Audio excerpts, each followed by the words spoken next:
त्रिचत्वारिंशदधिकत्रिशतमोऽध्यायः।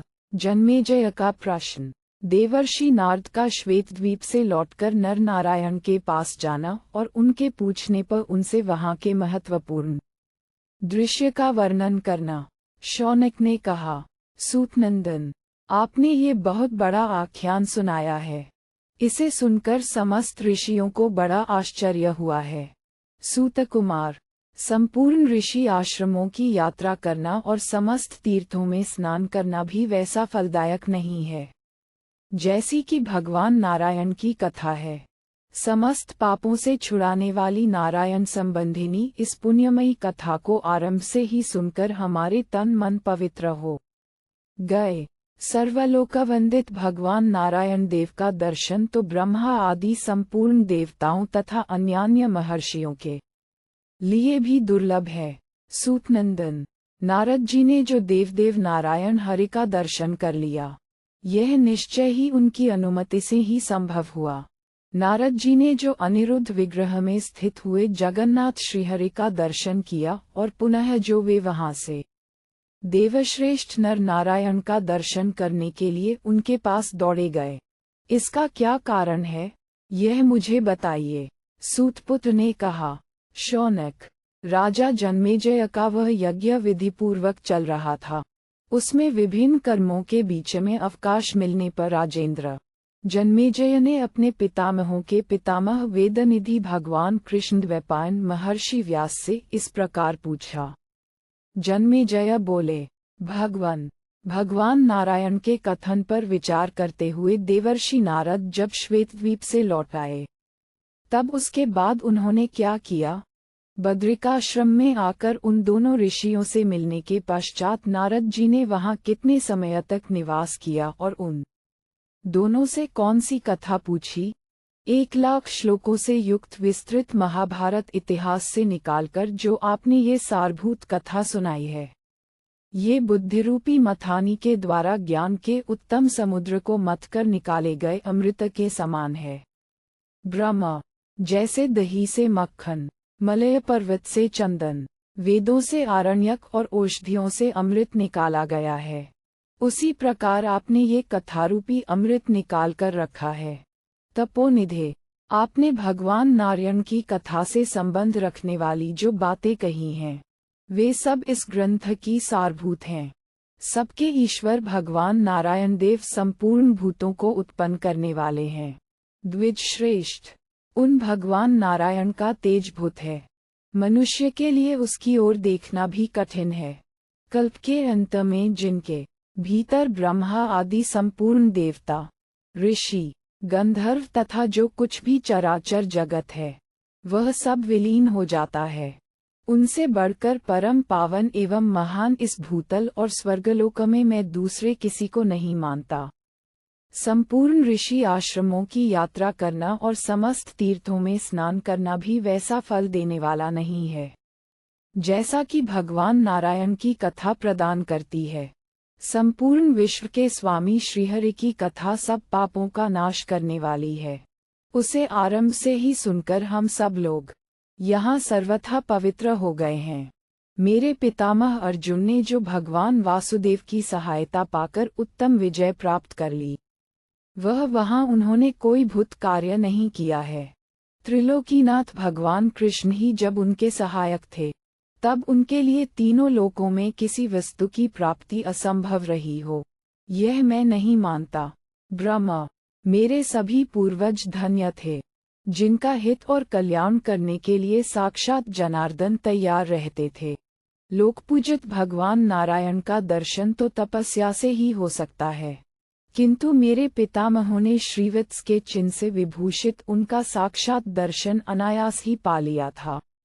उन सबसे भी अधिक धन्यवाद के योग्य ब्रह्मपुत्र नारद जी हैं। मैं अविनाशी नारद जी को कम तेजस्वी ऋषि नहीं समझता, जिन्होंने श्वेतद्वीप में पहुंचकर साक्षात श्रीहरि का दर्शन प्राप्त कर लिया। उनका वह भगवत दर्शन स्पष्ट ही उनकी कृपा का फल है। मुने, नारद जी ने उस समय श्वेतद्वीप में जाकर जो अनिरुद्ध विग्रह में स्थित नारायण देव का साक्षात्कार किया तथा पुनः नर नारायण का दर्शन करने के लिए जो बद्रिकाश्रम को प्रस्थान किया। इसका क्या कारण है? ब्रह्मपुत्र नारद जी श्वेतद्वीप से लौटने पर जब बद्रिकाश्रम में पहुंचकर उन दोनों ऋषियों से मिले, तब वहां उन्होंने कितने समय तक निवास किया और वहां उनसे किन किन प्रश्नों को पूछा? श्वेतद्वीप से लौटे हुए उन नारद जी से महात्मा नर नारायण ऋषियों ने क्या बात की थी? ये सब बातें आप यथार्थ रूप से बताने की कृपा करें। वैशंपायन जी ने कहा, अमित तेजस्वी भगवान व्यास को नमस्कार है, जिनके कृपा प्रसाद से मैं भगवान नारायण की यह कथा कह रहा हूँ। राजन, श्वेत नामक महाद्वीप में जाकर वहां अविनाशी श्रीहरि का दर्शन करके जब नारद जी लौटे, तब बड़े वेग से मेरु पर्वत आ पहुँचे। परमात्मा श्रीहरि ने उनसे जो कुछ कहा था, उस कार्यभार को वे हृदय से धो रहे थे। नरेश्वर, तत्पश्चात उनके मन में ये सोचकर बड़ा भारी विस्मय हुआ कि मैं इतनी दूर का मार्ग तय करके पुनः यहाँ सकुशल कैसे लौट आया। तदनंतर वे मेरु से गंधमादन पर्वत की ओर चले और बद्री विशाल तीर्थ के समीप तुरंत ही आकाश से नीचे उतर पड़े। वहां उन्होंने उन दोनों पुरातन देवता ऋषि श्रेष्ठ नर नारायण का दर्शन किया, जो आत्मनिष्ठ हो महान व्रत लेकर बड़ी भारी तपस्या कर रहे थे। वे दोनों संपूर्ण लोकों को प्रकाशित करने वाले सूर्य से भी अधिक तेजस्वी थे। उन पूज्य महात्माओं के वक्षस्थल में श्रीवत्स के चिन्ह सुशोभित हो रहे थे और वे अपने मस्तक पर जटामंडल धारण किए हुए थे। उनके हाथों में हंस और चरणों में चक्र का चिन्ह था। विशाल वक्षस्थल, बड़ी बड़ी भुजाएं, अंडकोश में 4-4 बीज, मुख में 60 दांत और 8 दाढ़ें, मेघ के समान गंभीर स्वर, सुंदर मुख, चौड़े ललाट, बांकी भौहें, सुंदर थोड़ी और मनोहर नासिका से उन दोनों की अपूर्व शोभा हो रही थी। उन दोनों देवताओं के मस्तक छत्र के समान प्रतीत होते थे। ऐसे शुभ लक्षणों से संपन्न उन दोनों महापुरुषों का दर्शन करके नारद जी को बड़ी प्रसन्नता हुई। भगवान नर और नारायण ने भी नारद जी का स्वागत सत्कार करके उनका कुशल समाचार पूछा। तदनंतर नारद जी ने उन दोनों पुरुषोत्तमों की ओर देखकर मन ही मन विचार किया, अहो, मैंने श्वेतद्वीप में की सभा के भीतर जिन सर्वभूतवंदित सदस्यों को देखा था, ये दोनों ऋषि श्रेष्ठ भी वैसे ही हैं। मन ही मन ऐसा सोचकर वे उन दोनों की प्रदक्षिणा करके एक सुंदर कुशासन पर बैठ गए।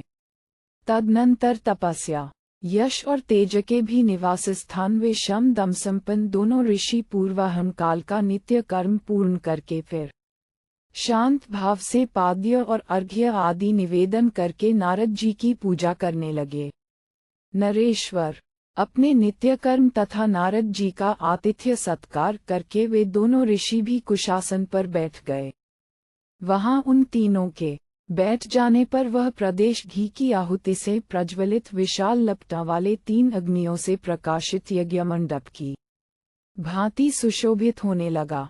इसके बाद वहां आतिथ्य ग्रहण करके सुखपूर्वक बैठकर विश्राम करते हुए नारद जी से नारायण ने इस प्रकार कहा। नर नारायण बोले, देवर्षे, क्या तुमने इस समय श्वेतद्वीप में जाकर हम दोनों का परम कारण रूप सनातन परमात्मा का दर्शन कर लिया? नारद जी ने कहा, भगवन, मैंने विश्वरूपधारी उन अविनाशी एवं कांतिमान परम पुरुष का दर्शन कर लिया। ऋषियों सहित देवता तथा संपूर्ण लोक उन्हीं के भीतर विराजमान हैं। मैं इस समय भी आप दोनों सनातन पुरुषों को देखकर यहीं श्वेतद्वीप निवासी की झांकी कर रहा हूँ। वहाँ मैंने अव्यक्त रूपधारी श्रीहरि को जिन लक्षणों से संपन्न देखा था, आप दोनों व्यक्त रूपधारी पुरुष भी उन्हीं लक्षणों से सुशोभित हैं। इतना ही नहीं, मैंने आप दोनों को वहां भी परमदेव के पास उपस्थित देखा था और उन्हीं परमात्मा के भेजने से आज मैं फिर यहाँ आया हूँ। तीनों लोकों में धर्म के पुत्र आप दोनों महापुरुषों के सिवा दूसरा कौन है, जो तेज, यश और श्री में उन्हीं परमेश्वर के समान हो। उन भगवान श्रीहरि ने मुझसे संपूर्ण धर्म का वर्णन किया था, क्षेत्रज्ञ का भी परिचय दिया था और यहाँ भविष्य में उनके जो अवतार जैसे होने वाले हैं उन्हें भी बताया था। वहाँ जो चंद्रमा के समान गौरवर्ण के पुरुष थे, वे सब के सब पांचों इंद्रियों से रहित अर्थात पांच भौतिक शरीर से शून्य, ज्ञानवान तथा पुरुषोत्तम श्री विष्णु के भक्त थे। वे सदा उन नारायण देव की पूजा अर्चा करते रहते हैं और भगवान भी सदा उनके साथ प्रसन्नतापूर्वक क्रीड़ा करते रहते हैं। को अपने भक्त बहुत ही प्रिय हैं तथा वे परमात्मा श्रीहरि ब्राह्मणों के भी प्रेमी हैं। वे विश्व का पालन करने वाले सर्वव्यापी भगवान बड़े भक्तवत्सल हैं। भगवत भक्तों के प्रेमी और प्रियतम श्रीहरि उनसे पूजित हो वहाँ सदा सुप्रसन्न रहते हैं। वे ही कर्ता, कारण और कार्य हैं। उनका बल और तेज अनंत है। वे महायशस्वी भगवान ही हेतु, आज्ञा, विधि और तत्वरूप हैं। वे अपने आप को तपस्या में लगाकर श्वेतद्वीप से भी परे प्रकाशमान तेजोमय स्वरूप से विख्यात हैं। उनका वह तेज अपने ही प्रकाश से प्रकाशित है। उन पूतात्मा परमात्मा ने तीनों लोकों में उस शांति का विस्तार किया है। अपनी इस कल्याणमयी बुद्धि के द्वारा वे नैष्ठिक व्रत का आश्रय लेकर स्थित हैं। वहाँ सूर्य नहीं तपते, चंद्रमा नहीं प्रकाशित होते तथा दुष्कर तपस्या में लगे हुए देवेश्वर श्रीहरि के समीप ये लौकिक वायु भी नहीं चलती है। वहाँ की भूमि पर एक ऊंची वेदी बनी है, जिसकी ऊंचाई 8 अंगुलियों की लंबाई के बराबर है। उस पर आरूढ़ हो वे विश्वकर्ता परमात्मा दोनों भुजाएं ऊपर उठाए और उत्तर की ओर मुंह किए एक पैर से खड़े हैं। वे अंगों सहित संपूर्ण वेदों की आवृत्ति करते हुए अत्यंत कठोर तपस्या में संलग्न हैं। ब्रह्मा, स्वयं महादेव, संपूर्ण ऋषि और शेष, श्रेष्ठ देवता तथा दैत्य, दानव, राक्षस, नाग, गरुड़, गंधर्व, सिद्ध एवं राजर्षिगण सदा विधिपूर्वक जो हव्य और कव्य अर्पण करते हैं, वह सब कुछ उन्हीं के चरणों में उपस्थित होता है, जिनकी बुद्धि अनन्य भाव से एकमात्र में ही लगी हुई है। उन भक्तों द्वारा जो क्रियाएं समर्पित की जाती हैं, उन सब को वे भगवान स्वयं शिरोधार्य करते हैं। वहाँ के ज्ञानी महात्मा भक्तों से बढ़कर को तीनों लोकों में दूसरा कोई प्रिय नहीं है। अतः मैं अनन्य भाव से उन्हीं की शरण में गया हूँ। यहाँ भी मैं उन्हीं परमात्मा के भेजने से आया हूँ। स्वयं भगवान श्रीहरि ने मुझसे ऐसा कहा था। अब मैं उन्हीं की आराधना में तत्पर हो आप दोनों के साथ यहाँ नित्य निवास करूँगा। इस प्रकार श्री महाभारत शांति पर्व के अंतर्गत मौषधर्म पर्व में नारायण की महिमा विषयक 343वां अध्याय पूरा हुआ। चतुश्चत्वारिंशदधिक-त्रिशतमोऽध्याय। नर नारायण का नारद जी की प्रशंसा करते हुए उन्हें भगवान वासुदेव का महात्म्य बतलाना। नर नारायण ने कहा, नारद, तुमने श्वेतद्वीप में जाकर जो साक्षात का दर्शन कर लिया, इससे तुम धन्य हो गए। वास्तव में ने तुम पर बड़ा भारी अनुग्रह किया। तुम्हारे सिवा और किसी ने, साक्षात कमलयोनि ब्रह्मा जी ने भी का इस प्रकार दर्शन नहीं किया। नारद, वे भगवान पुरुषोत्तम अव्यक्त प्रकृति के मूल कारण हैं। उनका दर्शन मिलना अत्यंत कठिन है। द्विज श्रेष्ठ, हम दोनों तुमसे सच कहते हैं कि को इसमें भक्त से बढ़कर दूसरा कोई प्रिय नहीं है। इसलिए उन्होंने स्वयं ही तुम्हें अपने स्वरूप का दर्शन कराया है। द्विजोत्तम, तपस्या में लगे हुए उन परमात्मा का जो स्थान है, वहाँ हम दोनों के सिवा दूसरा कोई नहीं पहुँच सकता। 1000 सूर्यों के एकत्र होने पर जितनी कांति हो सकती है, उतनी ही उस स्थान की भी कांति है, जहाँ भगवान विराज रहे हैं। विप्रवर, क्षमाशीलों में श्रेष्ठ नारद, विश्वविधाता ब्रह्मा जी के भी पति उन परमेश्वर से ही क्षमा की उत्पत्ति हुई है, जिससे पृथ्वी का संयोग होता है। संपूर्ण प्राणियों का हित चाहने वाले उन नारायण देव से ही रस प्रकट हुआ है, जिसका जल के साथ संयोग है और जिसके कारण जल द्रवीभूत होता है। उन्हीं से रूप गुण विशिष्ट तेज का प्रादुर्भाव हुआ है, जिससे सूर्यदेव संयुक्त हुए हैं। इसीलिए वे लोक में प्रकाशित हो रहे हैं। उन्हीं भगवान पुरुषोत्तम से स्पर्श की उत्पत्ति हुई है, जिससे वायुदेव संयुक्त होते हैं और उससे संयुक्त होने के कारण ही वे संपूर्ण लोकों में प्रवाहित होते हैं। उन्हीं सर्वलोकेश्वर प्रभु से शब्द का प्रादुर्भाव होता है, जिससे आकाश का नित्य संयोग है और जिसके ही कारण वह निरावृत रहता है।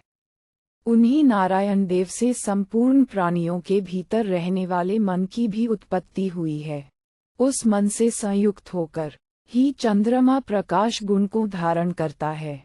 जहाँ भगवान श्रीहरि हव्य और कव्य का भोग ग्रहण करते हुए विद्याशक्ति के साथ विराजमान हैं, वह वेद संज्ञक स्थान सद्भूतोत्पादक कहलाता है। द्विज श्रेष्ठ, संसार में जो लोग पुण्य और पाप से रहित एवं निर्मल हैं, वे कल्याणमय मार्ग से भगवत धाम को प्राप्त होते हैं। उस समय संपूर्ण लोकों के अंधकार का नाश करने वाले भगवान सूर्य ही उनके उस मोक्षधाम का द्वार बताए जाते हैं। सूर्यदेव उनके संपूर्ण अंगों को जलाकर भस्म कर देते हैं, फिर कहीं कोई उन्हें देख नहीं पाता। वे परमाणु स्वरूप होकर उन्हीं सूर्यदेव में प्रवेश कर जाते हैं। फिर उनसे भी मुक्त होकर वे अनिरुद्ध विग्रह में स्थित होते हैं। फिर मनोमय होकर प्रद्युम्न में प्रवेश करते हैं। प्रद्युम्न से भी युक्त होकर वे सांख्य ज्ञान संपन्न श्रेष्ठ ब्राह्मण भगवत भक्तों के साथ जीव स्वरूप संकर्षण में प्रविष्ट होते हैं। तदनंतर तीनों गुणों से मुक्त हो वे श्रेष्ठ द्विज अनायास ही निर्गुण स्वरूप क्षेत्रज्ञ परमात्मा में प्रवेश कर जाते हैं। तुम सबके निवास स्थान भगवान वासुदेव को ही क्षेत्रज्ञ समझो, जिन्होंने अपने मन को एकाग्र कर लिया है, जो शौच संतोष आदि नियमों से संपन्न और जितेंद्रिय हैं। वे अनन्य भाव से की शरण में गए हुए भक्त साक्षात वासुदेव में प्रवेश करते हैं। द्विज श्रेष्ठ, हम दोनों भी धर्म के घर में अवतीर्ण हो इस रमणीय बद्रिकाश्रम तीर्थ का आश्रय ले कठोर तपस्या में संलग्न हैं। ब्रह्मा, उन्हीं भगवान परमदेव परमात्मा के तीनों लोकों में जो देवप्रिय अवतार होने वाले हैं, उनका सदा ही परम मंगल हो, यही हमारी इस तपस्या का उद्देश्य है। द्विजोत्तम, हम दोनों ने पूर्ववत अपने कर्मन में संलग्न हो सर्वोत्तम एवं संपूर्ण कठिनाइयों से युक्त उत्तम व्रत में तत्पर रहते हुए ही श्वेतद्वीप में उपस्थित होकर वहां तुम्हें देखा था। तपोधन, तुम वहां से मिले और उनके साथ वार्तालाप किया। ये सारी बातें हम दोनों को अच्छी तरह विदित हैं।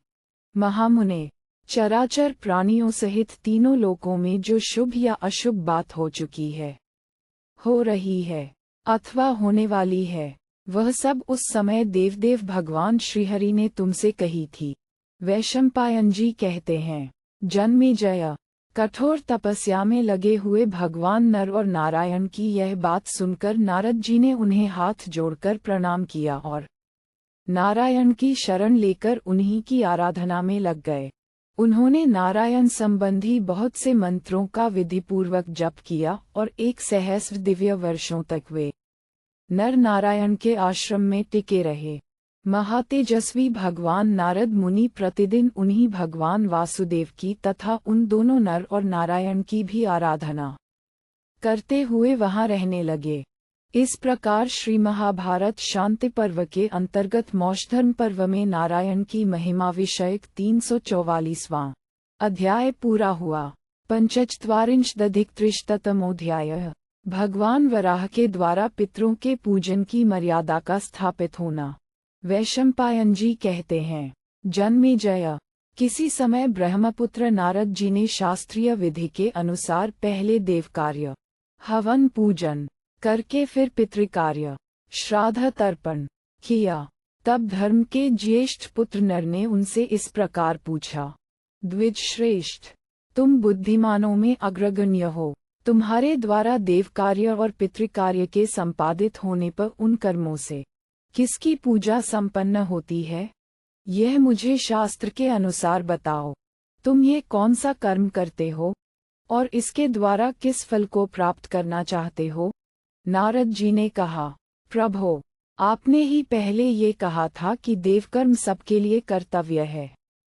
क्योंकि देवकर्म उत्तम यज्ञ है और यज्ञ सनातन परमात्मा का स्वरूप है। अतः आपके उस उपदेश से प्रभावित होकर मैं प्रतिदिन अविनाशी भगवान वैकुंठ का यजन करता हूँ। उन्हीं से सर्वप्रथम लोकपितामह ब्रह्मा जी प्रकट हुए हैं। परमेष्ठी ब्रह्मा ने प्रसन्न होकर मेरे पिता प्रजापति को उत्पन्न किया। मैं उनका संकल्प जनित प्रथम पुत्र हूँ। साधो, मैं पहले नारायण की आराधना का कार्य पूर्ण कर लेने पर पितरों का पूजन करता हूँ। इस प्रकार वे भगवान नारायण ही मेरे पिता, माता और पितामह हैं। पितृयज्ञों में सदा श्रीहरि की ही आराधना की जाती है। एक दूसरी श्रुति है कि पिताओं, देवताओं ने पुत्रों, अग्निश्वात 2 आदि का पूजन किया। देवताओं का वेद ज्ञान भूल गया था, फिर उनके पुत्रों ने ही उन्हें वेद श्रुतियों को पढ़ाया। इसी से वे मंत्रदाता पुत्र पितृभाव को प्राप्त हुए। पुत्रों और पिताओं ने जो परस्पर एक दूसरे का पूजन किया, ये बात आप दोनों शुद्धात्मा पुरुषों को निश्चय ही पहले से ही ज्ञात रही होगी। देवताओं ने पृथ्वी पर पहले कुश बिछाकर उन पर पितरों के निमित्त 3 पिंड रखकर जो उनका पूजन किया था। इसका क्या कारण है? पूर्व काल में पितरों ने पिंड नाम कैसे प्राप्त किया? नर नारायण बोले, मुने, ये समुद्र से घिरी हुई पृथ्वी पहले एक अर्णव के जल में डूबकर अदृश्य हो गई थी। उस समय भगवान गोविंद ने वराह रूप धारण करके शीघ्रतापूर्वक इसका उद्धार किया था। वे पुरुषोत्तम पृथ्वी को अपने स्थान पर स्थापित करके जल और कीचड़ से लिपटे अंगों से ही लोकहित का कार्य करने के लिए उद्यत हुए। जब सूर्य दिन के मध्य भाग में आ पहुँचे और तत्कालोचित नित्य कर्म का समय उपस्थित हुआ, तब ने अपनी दाढ़ों में लगी हुई मिट्टी के सहसा 3 पिंड बनाए। नारद, फिर पृथ्वी पर कुश बिछाकर उन्होंने उन कुशों पर ही वे पिंड रख दिए। इसके बाद अपने ही उद्देश्य से उन पिंडों पर विधि पूर्वक पितृपूजन का कार्य संपन्न किया। अपने ही विधान से प्रभु ने वे तीनों पिंड संकल्पित किए, फिर अपने शरीर की ही गर्मी से उत्पन्न हुए स्नेहयुक्त तिलों द्वारा अपसव्य भाव से उन पिंडों का प्रोक्षण किया।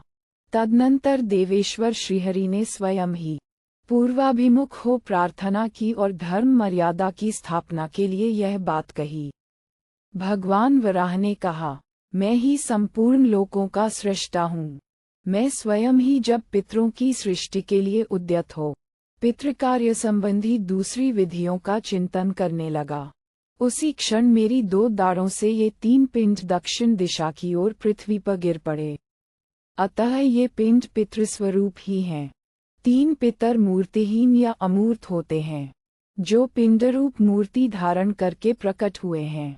लोक में मेरे द्वारा उत्पन्न किए गए ये सनातन पितर हों, पिता, पितामह और प्रपितामह, इनके रूप में मुझे ही इन 3 पिंडों में स्थित जानना चाहिए। मुझसे श्रेष्ठ कोई नहीं है। फिर दूसरा कौन है जिसका स्वयं मैं पूजन करूं? संसार में मेरा पिता कौन है? सबका दादा बाबा तो मैं ही हूँ।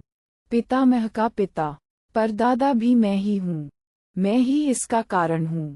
विप्रवर, ऐसी बात कहकर देवादिदेव भगवान वराह ने वराहपवप विस्तार पूर्वक पिंडदान दे पितरों के रूप में अपने आपका ही पूजन करके वहीं अंतर्धान हो गए।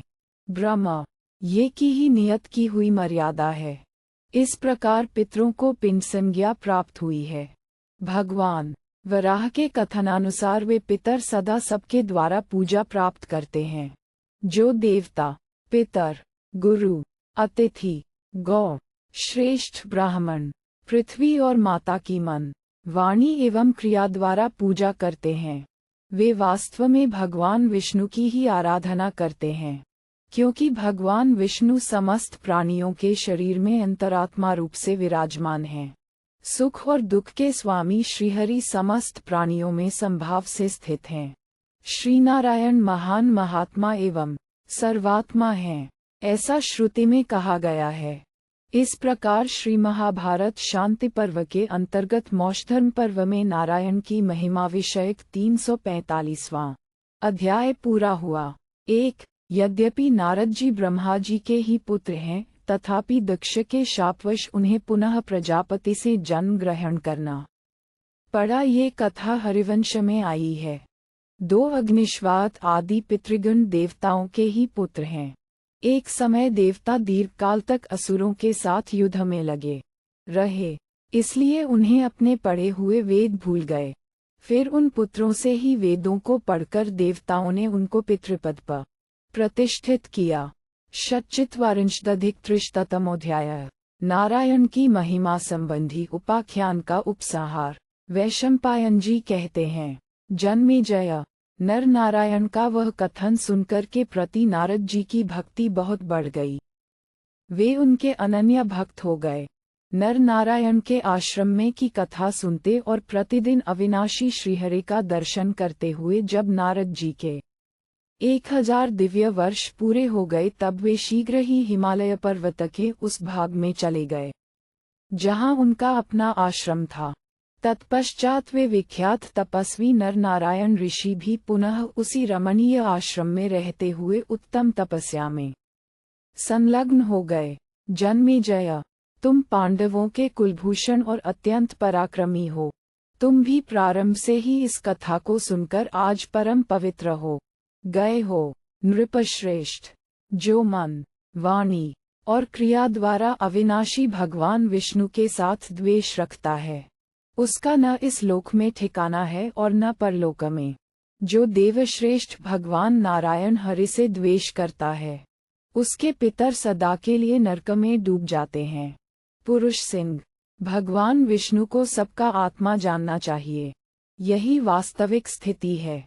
कोई भी मनुष्य भला अपने आत्मा के साथ द्वेष कैसे कर सकता है? तात, ये जो हम लोगों के गुरु गंधर्वपुत्र महर्षि व्यास बैठे हैं, इन्होंने ही के परम उत्तम अविनाशी महात्म्य का वर्णन किया है। निष्पाप, उन्हीं से मैंने ये सब सुना है और मेरे द्वारा तुमको भी कहा गया है। नरेश्वर, देवर्षि नारद ने तो रहस्य और संग्रह सहित इस धर्म को साक्षात जगदीश्वर नारायण से ही प्राप्त किया था। नृपश्रेष्ठ, इस प्रकार यह महान धर्म मैंने तुम्हें पहले हरिगीता में संक्षेप से बताया है। पुरुष सिंह, तुम कृष्णद्वैपायन व्यास को इस भूतल पर नारायण का ही स्वरूप समझो। भला के सिवा दूसरा कौन महाभारत का कर्ता हो सकता है? के सिवा दूसरा कौन ऐसा है जो नाना प्रकार के धर्मों का वर्णन कर सके? तुम्हारा यह महान यज्ञ, जैसा कि तुमने संकल्प कर रखा है, निरंतर चालू रहे। तुमने अश्वमेध यज्ञ करने का संकल्प लिया है और सब धर्मों का यथार्थ रूप से श्रवण किया है। सूतपुत्र कहते हैं, शौनक, वैशंपायन जी के मुख से यह महान उपाख्यान सुनकर राजाओं में श्रेष्ठ जन्मेजय ने अपने यज्ञ को पूर्ण करने का सारा कार्य आरंभ किया। शौनक, आज तुम्हारे प्रश्न के अनुसार इन नैमिषारण्य निवासी मुनियों के समीप मैंने यहाँ यह नारायण का महात्म्य संबंधी उपाख्यान तुम्हें सुनाया है। राजन, पूर्व काल में नारद जी ने ऋषियों, पांडवों, श्री कृष्ण तथा भीष्म के सुनते हुए ये प्रसंग मेरे गुरु व्यास जी को बताया था। वे परम गुरु, जनपति, भुवनपति, विशाल पृथ्वी को धारण करने वाले, वेद ज्ञान और विनय के भंडार, शम और नियम की निधि, ब्राह्मणों के परम हितैषी तथा देवताओं के हितचितक श्रीहरि तुम्हारे आश्रय हों। असुरों का वध करने वाले, तपस्या की निधि, विशाल यश के भाजन, मधु और कैटभ के हंता, सत्ययुग के धर्मों का ज्ञान रखकर उनका पालन करने वालों को गति प्रदान करने वाले, अभयदाता तथा यज्ञ का भाग ग्रहण करने वाले भगवान नारायण तुम्हें शरण दें, जो तीनों गुणों से विशिष्ट होते हुए भी निर्गुण हैं। वासुदेव, संकर्षण, प्रद्युम्न और अनिरुद्ध नामक 4 विग्रहों को धारण करने वाले हैं। इष्ट, यज्ञ, याग आदि, आपूर्त, वापी, कूप, तड़ाग निर्माण आदि के फल भाग को ग्रहण करने वाले हैं, जो कभी किसी से पराजित नहीं होते तथा धैर्य या मर्यादा से विचलित नहीं होते। वे भगवान श्रीहरि पुण्यात्मा ऋषियों को आत्मज्ञानजन्य गति प्रदान करें, जो संपूर्ण के साक्षी, अजन्मा, अंतर्यामी, पुराण पुरुष, सूर्य के समान तेजस्वी, ईश्वर और सब प्रकार से सबकी गति हैं। उन परमेश्वर को तुम सब लोग एकाग्रचित होकर प्रणाम करो, क्योंकि उन वासुदेव स्वरूप नारायण ऋषि को शेषशायी भी प्रणाम करते हैं। वे इसके आदि कारण, अमृत पद, मोक्ष के आश्रय, सूक्ष्म स्वरूप, दूसरों को शरण देने वाले, अविचल और सनातन पद हैं। उदार शौनक, अपने मन को वश में रखने वाले सांख्ययोगी बुद्धि के द्वारा उन्हीं का वर्ण करते हैं। इस प्रकार श्री महाभारत शांति पर्व के अंतर्गत मोक्षधर्म पर्व में नारायण की महिमा विषयक 346वां अध्याय पूरा हुआ। सप्तचत्वारिंशदधिकत्रिशतमोऽध्याय। हयग्रीव अवतार की कथा, वेदों का उद्धार, मधुकैटभ का वध तथा नारायण की महिमा का वर्णन। शौनक ने कहा, सूतनंदन, हम लोगों ने विधि ऐश्वर्य से संपन्न उन परमात्मा श्रीहरि का महात्म्य सुना और धर्म के घर में उन्होंने ही नर नारायण रूप से जन्म ग्रहण किया था, इस बात को भी जान लिया। निष्पाप सूतपुत्र, भगवान महावराह ने जो प्राचीन काल में पिंडों की उत्पत्ति करके पिंडदान की मर्यादा चलाई तथा प्रवृत्ति और निवृत्ति के विषय में जिस विधि की जैसी कल्पना की, वह सब आपके मुख से हम लोगों ने सुना।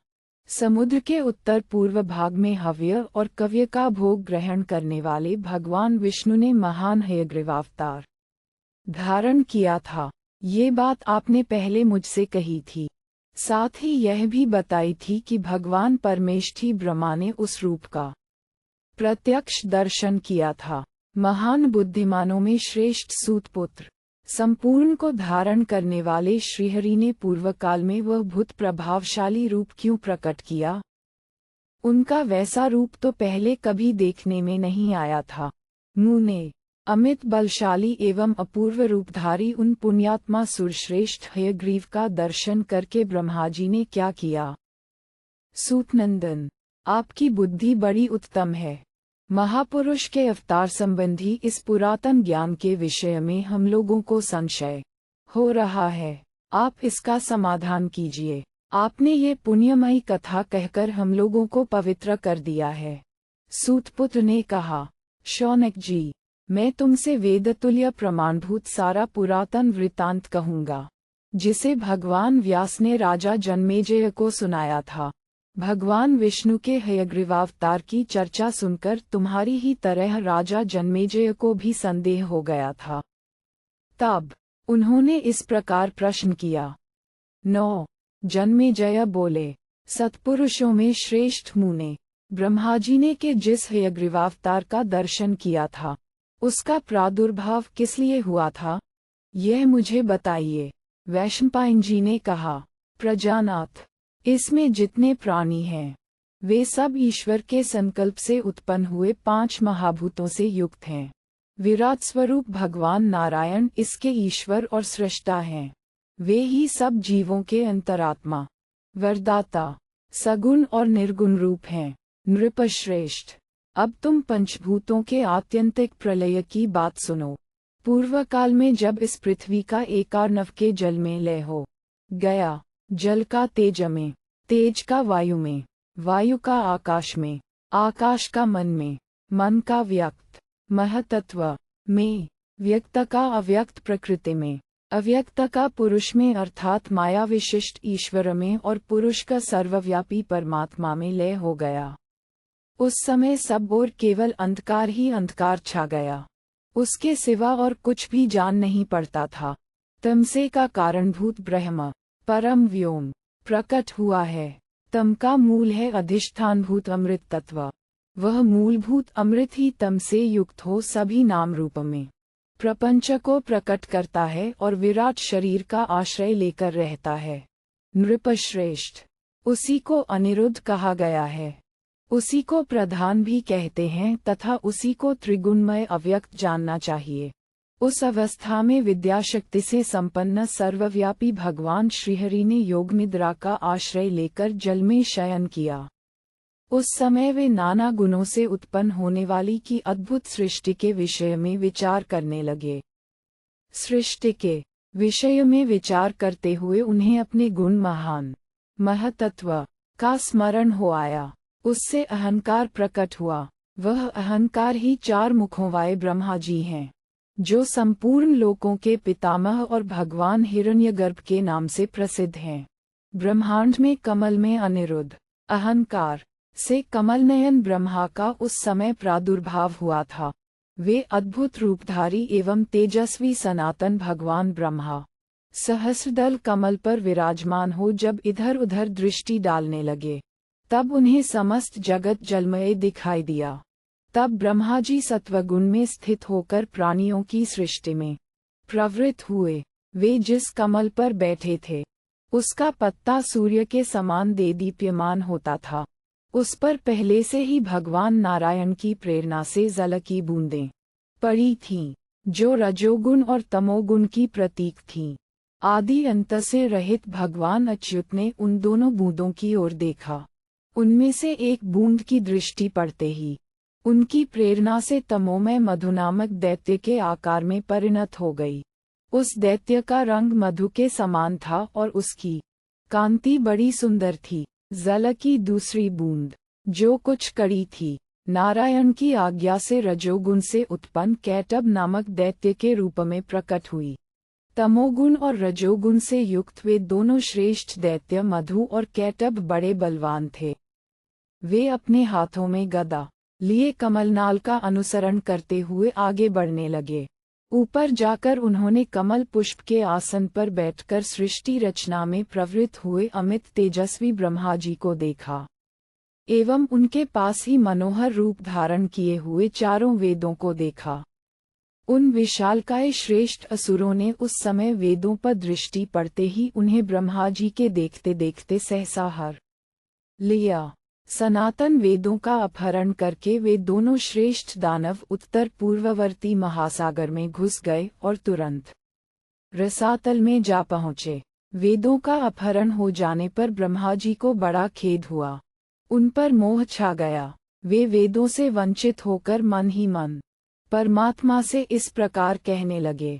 ब्रह्मा बोले, भगवन, वेद ही मेरे उत्तम नेत्र हैं, वेद ही मेरे परम बल हैं, वेद ही मेरे परम आश्रय तथा वेद ही मेरे सर्वोत्तम उपास्य देव हैं। मेरे वे सभी वेद आज दो दानवों ने बलपूर्वक यहाँ से छीन लिए हैं। अब वेदों के बिना मेरे लिए संपूर्ण लोक अंधकार में हो गए हैं। मैं वेदों के बिना संसार की उत्तम सृष्टि कैसे कर सकता हूँ? अहो, आज वेदों के नष्ट होने से मुझ पर बड़ा भारी दुख आ पड़ा है, जो मेरे शोकमग्न हृदय को दुसह पीड़ा दे रहा है। आज शोक के समुद्र में डूबे हुए मुझ असहाय का यहाँ से कौन उद्धार करेगा? उन नष्ट हुए वेदों को कौन लाएगा? मैं किसको इतना प्रिय हूँ, जो मेरी ऐसी सहायता करेगा? नृपश्रेष्ठ, ऐसी बातें कहते हुए ब्रह्मा जी के मन में भगवान श्रीहरि की स्तुति करने का विचार उत्पन्न हुआ। बुद्धिमानों में अग्रगण्य नरेश। तब भगवान ब्रह्मा ने हाथ जोड़कर उत्तम एवं जपने योग्य स्तोत्र का गान आरंभ किया। ब्रह्मा जी बोले, प्रभो, वेद आपका हृदय है, आपको नमस्कार है। मेरे पूर्वज, आपको प्रणाम है। के आदि कारण, भुवन श्रेष्ठ, सांख्य योग निधे, प्रभो, आपको बारंबार नमस्कार है। व्यक्त जगत और अव्यक्त प्रकृति को उत्पन्न करने वाले परमात्मन, आपका स्वरूप अचित्य है। आप कल्याणमय मार्ग में स्थित हैं। विश्वपालक, आप संपूर्ण प्राणियों के अंतरात्मा, किसी योन से उत्पन्न न होने वाले, के आधार और स्वयंभू हैं। मैं आपकी कृपा से उत्पन्न हुआ हूँ। आपसे मेरा प्रथम बार जो जन्म हुआ था, वह द्विजों द्वारा सम्मानित मानस जन्म कहा गया है, अर्थात प्रथम बार मैं आपके मन से उत्पन्न हुआ। तदनंतर पूर्व काल में मैं आपके नेत्र से उत्पन्न हुआ, वह मेरा दूसरा जन्म था। तत्पश्चात आपके कृपा प्रसाद से मेरा जो तीसरा महत्वपूर्ण जन्म हुआ, वह वाचिक था, अर्थात आपके वचन मात्र से सुलभ हो गया था। विभो, उसके बाद आपके कानों से मेरा चतुर्थ जन्म हुआ था। उसके बाद आपकी नासिका से मेरा पांचवां उत्तम जन्म बताया जाता है। तदनंतर मैं आपके द्वारा ब्रह्मांड से उत्पन्न किया गया। वह मेरा छठा जन्म था। प्रभो, यह मेरा 7वां जन्म है, जो कमल से उत्पन्न हुआ है। त्रिगुणातीत परमेश्वर, मैं प्रत्येक कल्प में आपका पुत्र होकर प्रकट होता हूँ। कमल नयन, आपका पुत्र मैं शुद्ध सत्वमय शरीर से उत्पन्न हुआ हूँ। आप ईश्वर, स्वभाव, स्वयंभू एवं पुरुषोत्तम हैं। आपने मुझे वेदरूपी नेत्रों से युक्त बनाया है। आपकी ही कृपा से कालातीत हूँ। मुझ पर काल का जोर नहीं चलता। मेरे नेत्र रूप वे वेद दानवों द्वारा हर लिए गए हैं, अतः मैं अंधा सा हो गया हूँ। प्रभो, निद्रा त्याग कर जागिए, मुझे मेरे नेत्र वापस दीजिए, क्योंकि मैं आपका प्रिय भक्त हूँ और आप मेरे प्रियतम स्वामी हैं। ब्रह्मा जी के इस प्रकार स्तुति करने पर सब ओर मुख वाले सबके अंतर्यामी आत्मा ने उसी क्षण निद्रा त्याग दी और वे वेदों की रक्षा करने के लिए उद्यत हो गए। उन्होंने अपने ऐश्वर्य के योग से दूसरा शरीर धारण किया, जो चंद्रमा के समान कांतिमान था। सुंदर नासिका वाले शरीर से युक्त हो वे प्रभु घोड़े के समान गर्दन और मुख धारण करके स्थित हुए। उनका वह शुद्ध मुख संपूर्ण वेदों का आलय था। नक्षत्रों और ताराओं से युक्त स्वर्गलोक उनका सिर था। सूर्य की किरणों के समान चमकीले बड़े बड़े बाल थे। आकाश और पाताल उनके कान थे एवं समस्त भूतों को धारण करने वाली पृथ्वी ललाट थी। गंगा और सरस्वती उनके नितंब तथा 2 समुद्र उनकी दोनों भौहें थे। चंद्रमा और सूर्य उनके दोनों नेत्र तथा नासिका संध्या थी। ओकार संस्कार, आभूषण और विद्युत जिह्वा बनी हुई थी। राजन, सोमपान करने वाले पितर उनके दांत सुने गए हैं तथा गोलोक और ब्रह्मलोक उन महात्मा के ओष्ठ थे। नरेश्वर, तमोमयी कालरात्रि उनकी ग्रीवा थी। इस प्रकार अनेक मूर्तियों से आवृत हयग्रीव रूप धारण करके वे जगदीश्वर श्रीहरि वहां से अंतर्धान हो गए और रसातल में जा पहुँचे। रसातल में प्रवेश करके परम योग का आश्रय ले शिक्षा के नियमानुसार उदात्त आदि स्वरों से युक्त उच्च स्वर से सामवेद का गान करने लगे। नाद और स्वर से विशिष्ट सामगान की वह सर्वथा स्निग्ध एवं मधुर ध्वनि रसातल में सब ओर फैल गई, जो समस्त प्राणियों के लिए गुणकारक थी। उन दोनों असुरों ने वह शब्द सुनकर वेदों को कालपाश से आबद्ध करके रसातल में फेंक दिया और स्वयं उसी ओर दौड़े जिधर से वह ध्वनि आ रही थी। राजन, इसी बीच में हयग्रीव रूपधारी भगवान श्रीहरि ने रसातल में पड़े हुए उन संपूर्ण वेदों को ले लिया तथा ब्रह्मा जी को पुनः वापस दे दिया और फिर वे अपने आदि रूप में आ गए। ने महासागर के पूर्वोत्तर भाग में वेदों के आश्रयभूत अपने हयग्रीव रूप की स्थापना करके पुनः पूर्व रूप धारण कर लिया। तब से भगवान हयग्रीव वहीं रहने लगे। इधर वेदध्वनि के स्थान पर आकर मधु और कैटभ दोनों दानवों ने जब कुछ नहीं देखा, तब वे बड़े वेग से फिर वहीं लौट आए जहां उन वेदों को नीचे डाल रखा था। वहां देखने पर उन्हें वह स्थान सूना ही दिखाई दिया। तब वे बलवानों में श्रेष्ठ दोनों दानव पुनः उत्तम वेग का आश्रय ले रसातल से शीघ्र ही ऊपर उठे और ऊपर आकर देखते हैं तो वे ही आदिकर्ता भगवान पुरुषोत्तम दृष्टिगोचर हुए, जो चंद्रमा के समान विशुद्ध उज्ज्वल प्रभा से विभूषित गौरवर्ण के थे। वे उस समय अनिरुद्ध विग्रह में स्थित थे और वे अमित पराक्रमी भगवान योग निद्रा का आश्रय लेकर सो रहे थे। पानी के ऊपर शेषनाग के शरीर की शैया निर्मित हुई थी, जिसकी लंबाई के श्रीविग्रह के अनुरूप ही थी। वह शैया ज्वालामलाओं से आवृत जान पड़ती थी। उसके ऊपर विशुद्ध सत्वगुण से संपन्न मनोहर कांति वाले भगवान नारायण सो रहे थे। उन्हें देखकर वे दोनों दानवराज ठहाका मारकर जोर जोर से हंसने लगे।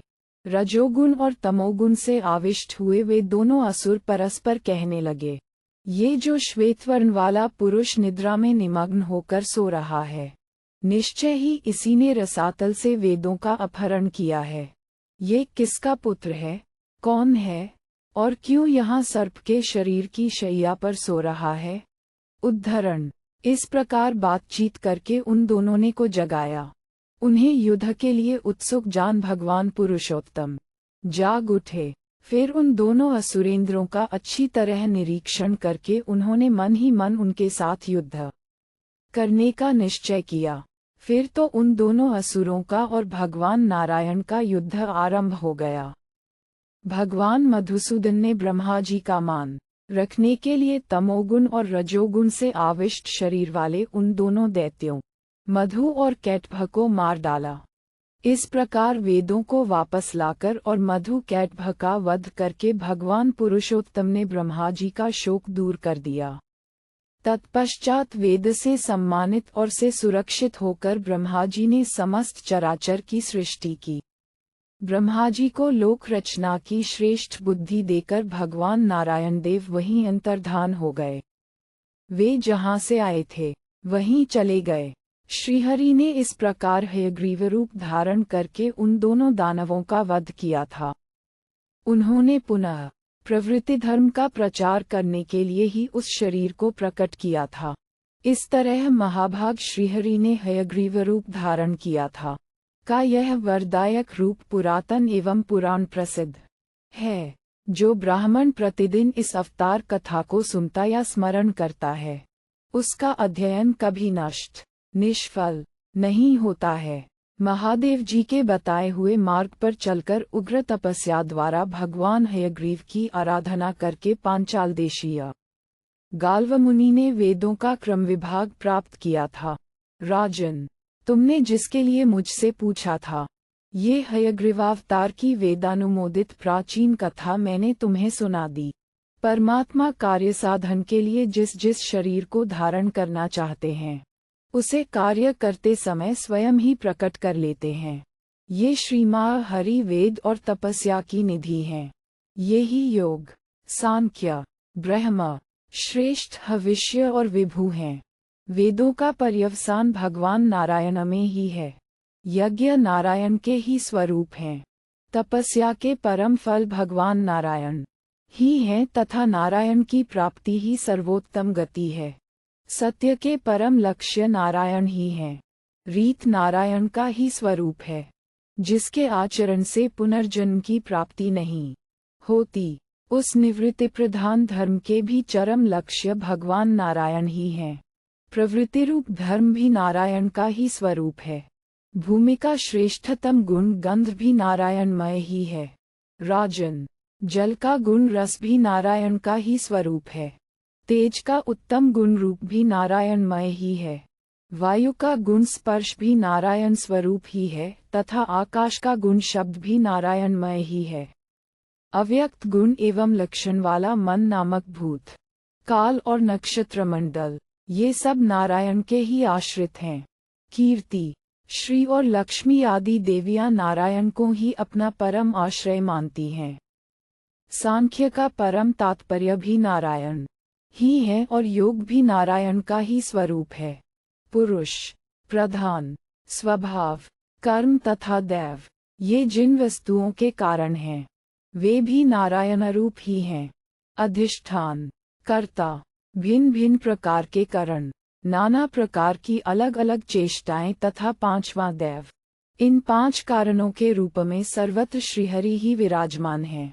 जो लोग सर्वव्यापक हेतुओं द्वारा तत्व को जानने की इच्छा रखते हैं उनके लिए महायोगी भगवान नारायण हरि ही एकमात्र ज्ञातव्य तत्व हैं।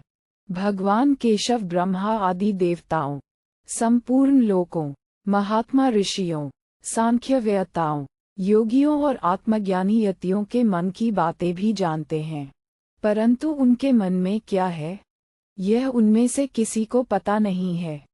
समस्त विश्व में जो कोई देवताओं के लिए यज्ञ और पितरों के लिए श्राद्ध करते हैं, दान देते हैं और बड़ी भारी तपस्या करते हैं, उन सब के आश्रय भगवान विष्णु ही हैं।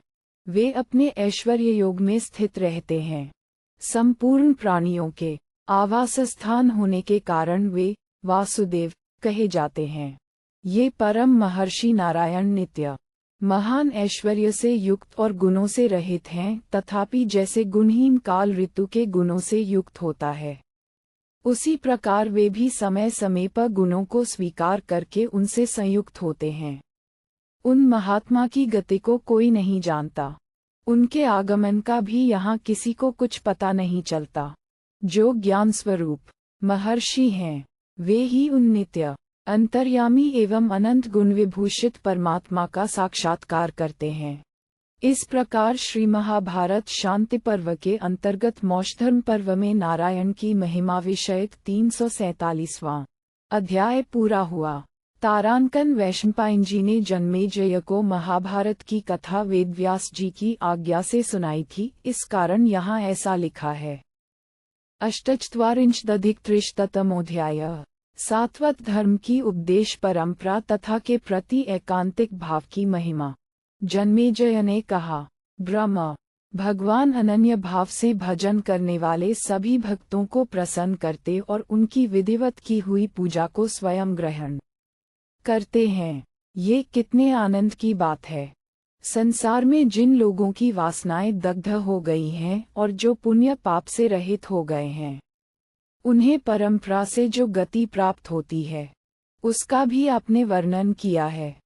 जो के अनन्य भक्त हैं, वे साधु पुरुष अनिरुद्ध, प्रद्युम्न और संकर्षण की अपेक्षा न रखकर वासुदेव संज्ञक चौथी गति में पहुंचकर भगवान पुरुषोत्तम एवं उनके परम पद को प्राप्त कर लेते हैं।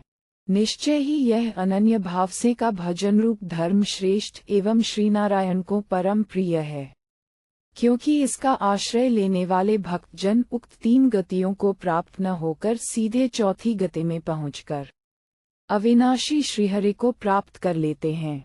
जो ब्राह्मण उपनिषदों सहित संपूर्ण वेदों का भलीभांति आश्रय ले उनका विधिपूर्वक स्वाध्याय करते हैं तथा जो संन्यास धर्म का पालन करने वाले हैं, इन सबसे उत्तम गति उन्हीं को प्राप्त होती है, जो के अनन्य भक्त होते हैं।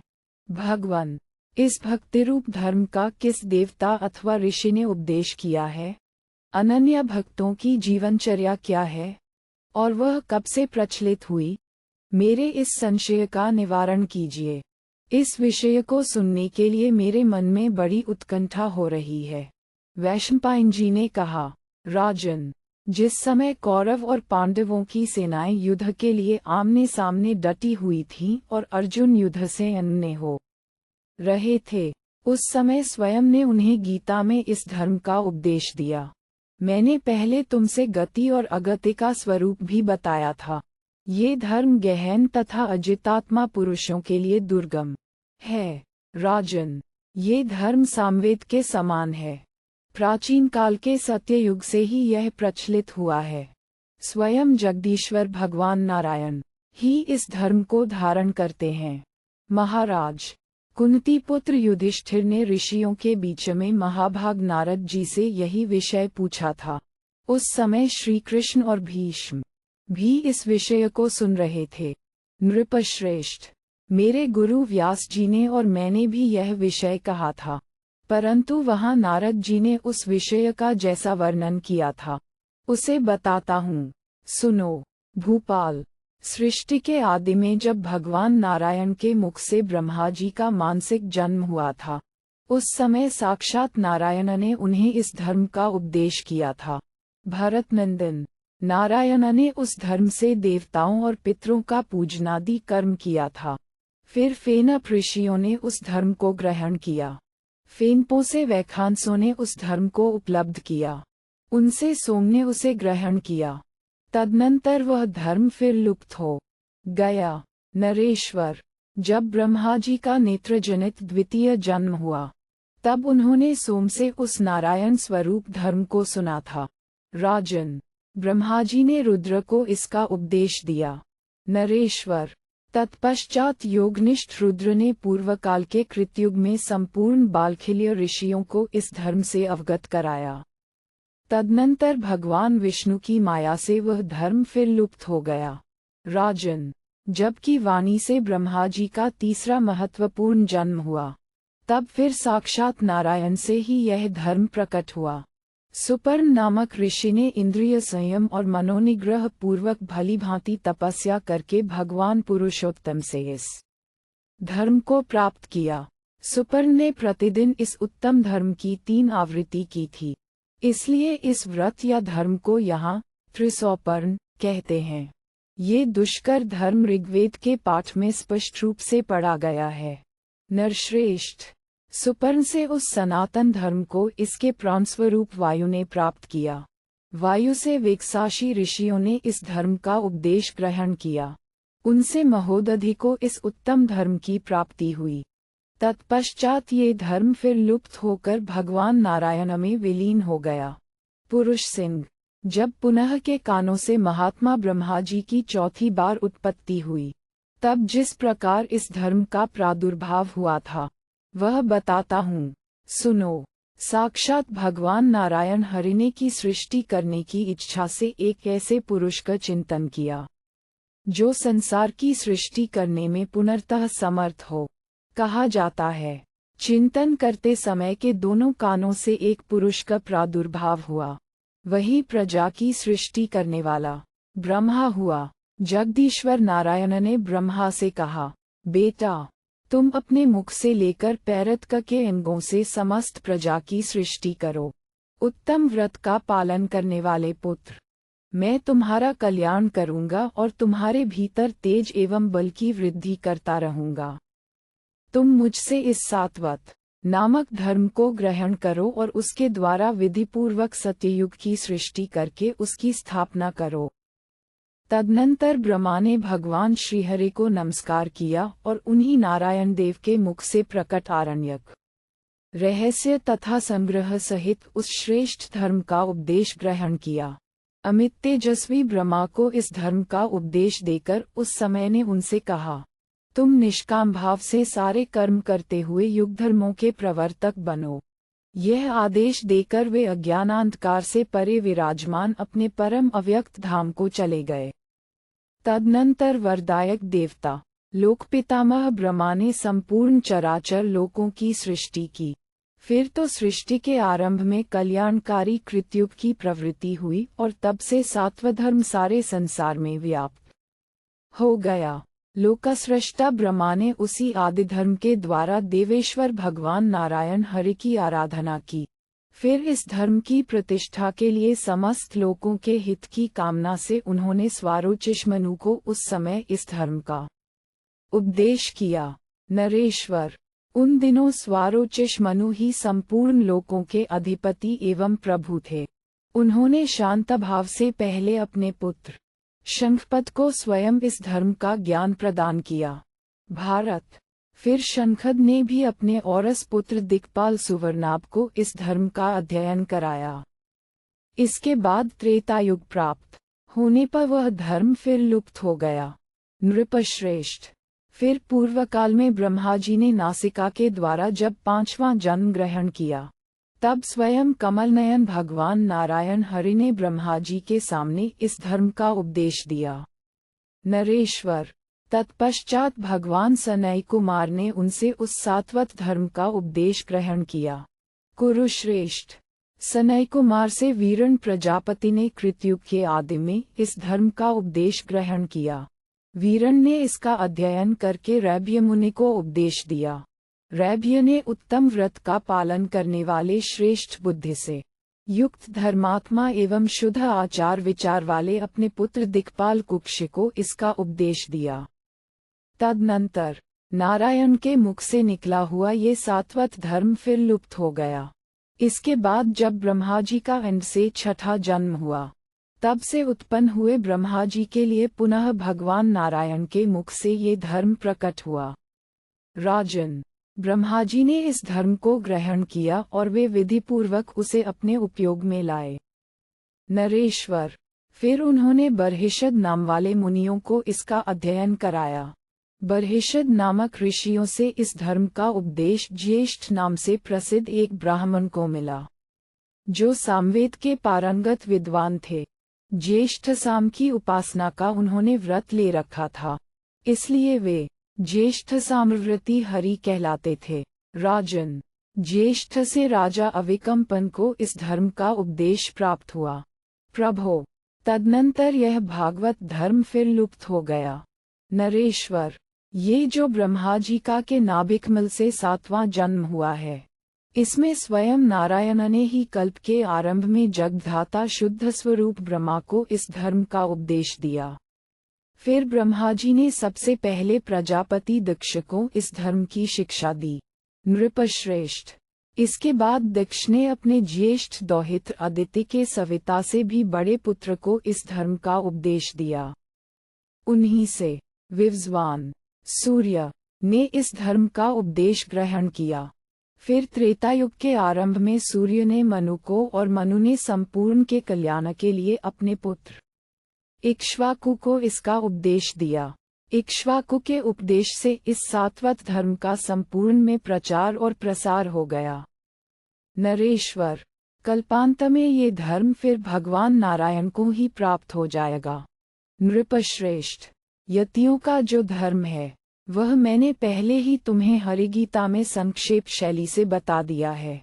महाराज, नारद जी ने रहस्य और संग्रह सहित इस धर्म को साक्षात जगदीश्वर नारायण से भलीभांति प्राप्त किया था।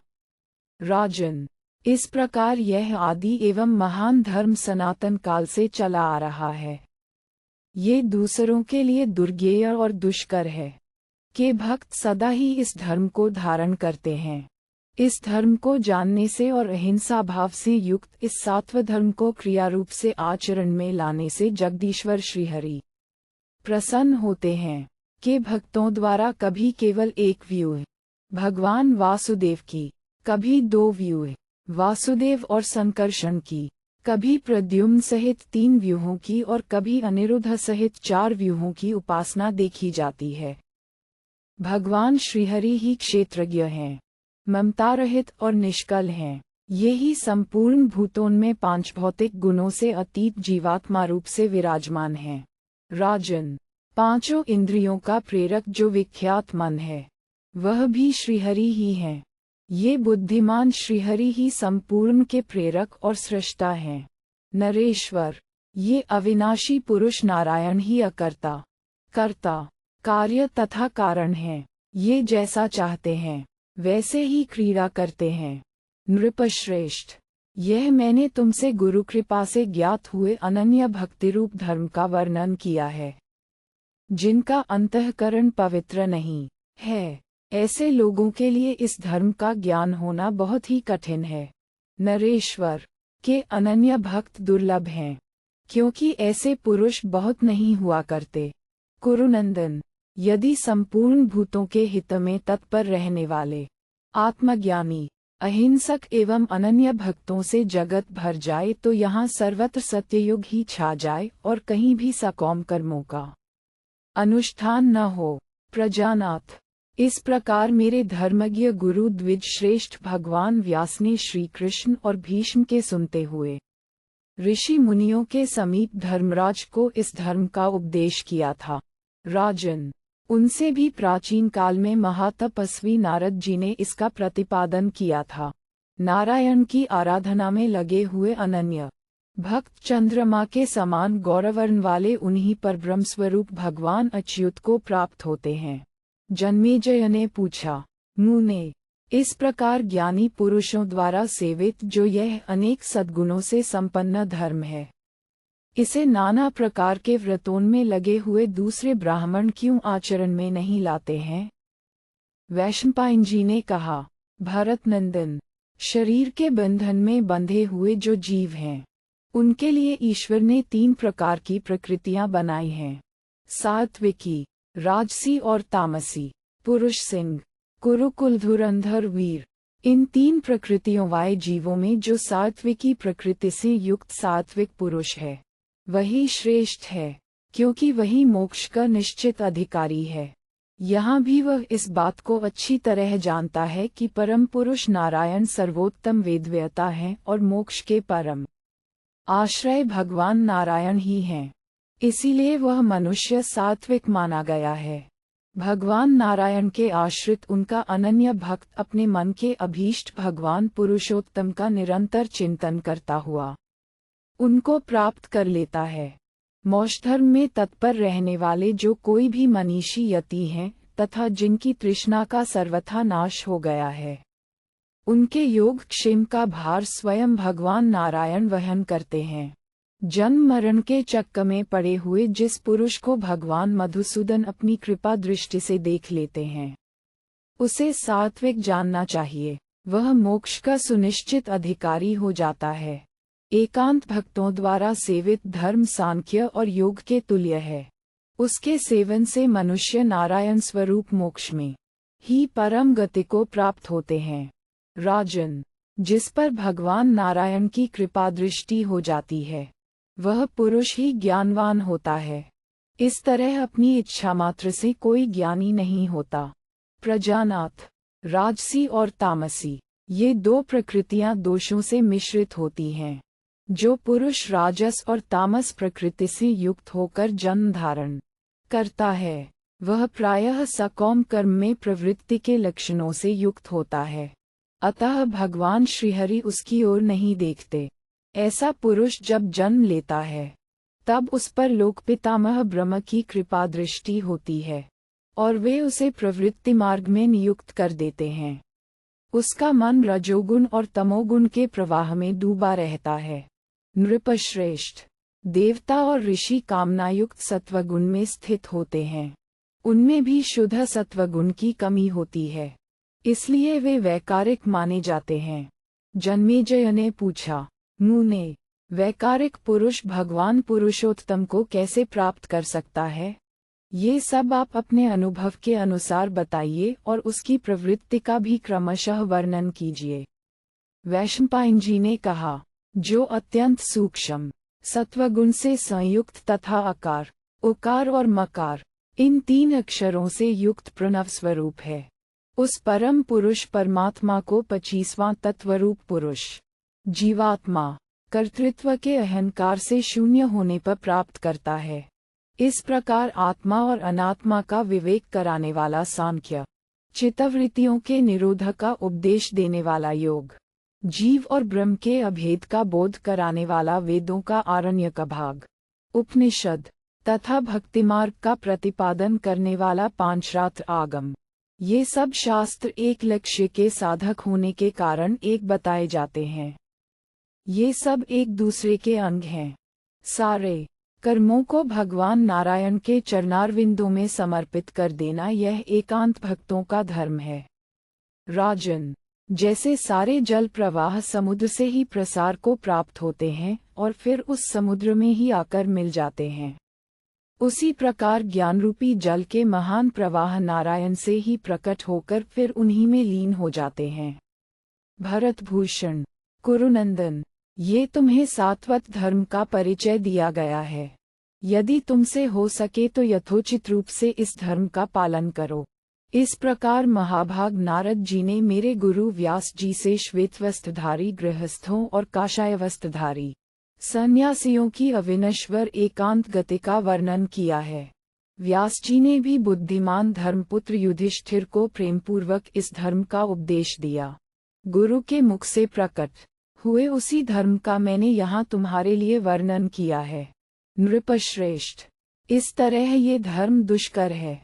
तुम्हारी तरह दूसरे लोग भी इसके विषय में मोहित हो जाते हैं। प्रजानाथ, भगवान श्री कृष्ण ही संपूर्ण लोकों के पालक, मोहक, संहारक तथा कारण हैं। अतः तुम उन्हीं का भक्तिभाव से भजन करो। इस प्रकार श्री महाभारत शांति पर्व के अंतर्गत मोक्षधर्म पर्व में नारायण की महिमा एवं उनके प्रति एकांतिक भाव विषयक 348वां अध्याय पूरा हुआ।